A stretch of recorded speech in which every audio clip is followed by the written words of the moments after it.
สวัสดีค่ะวันนี้เราจะมาแนะนำเมนูผัดบรอกโคลีกุ้งนะคะ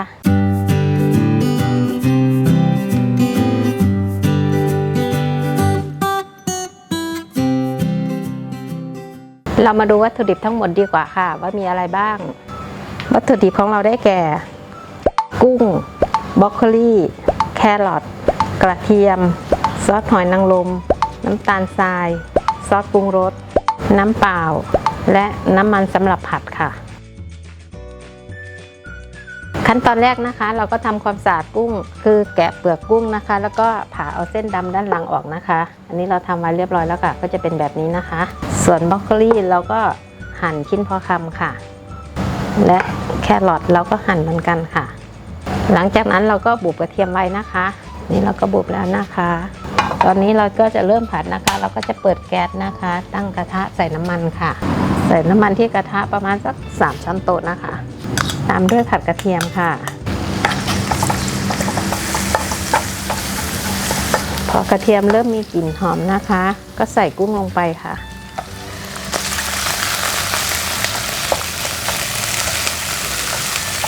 พอกุ้งเริ่มเหลืองก็ใส่บรอกโคลีลงไปนะคะ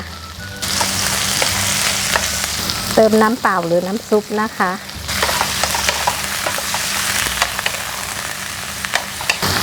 ตามด้วยแครอทค่ะ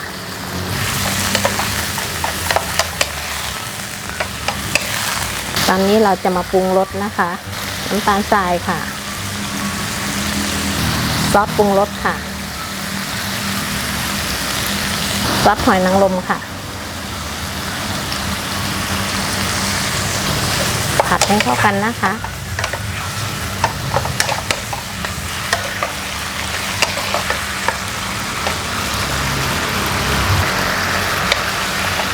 พอผัดให้เข้ากันแล้วตอนนี้ก็เสร็จเรียบร้อยแล้วนะคะปิดแก๊สได้เลยค่ะเสร็จเรียบร้อยเราก็ตักใส่จานพร้อมเสิร์ฟเลยนะคะ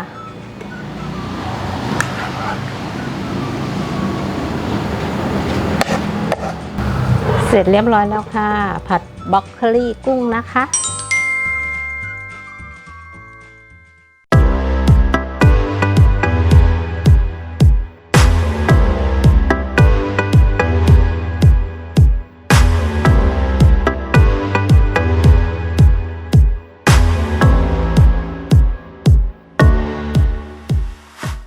ค่ะถ้าเพื่อนๆชอบเมนูนี้นะคะก็ฝากกดไลค์กดแชร์แล้วก็กด Subscribe เพื่อเป็นกำลังใจให้พวกเราได้ทำคลิปใหม่ๆมาให้เพื่อนๆได้ชมกันอีกนะคะแล้วก็อย่าลืมกดกระดิ่งด้วยนะคะจะได้ไม่พลาดคลิปใหม่ๆที่พวกเราทำออกมาค่ะสำหรับวันนี้ขอบคุณมากนะคะสวัสดีค่ะ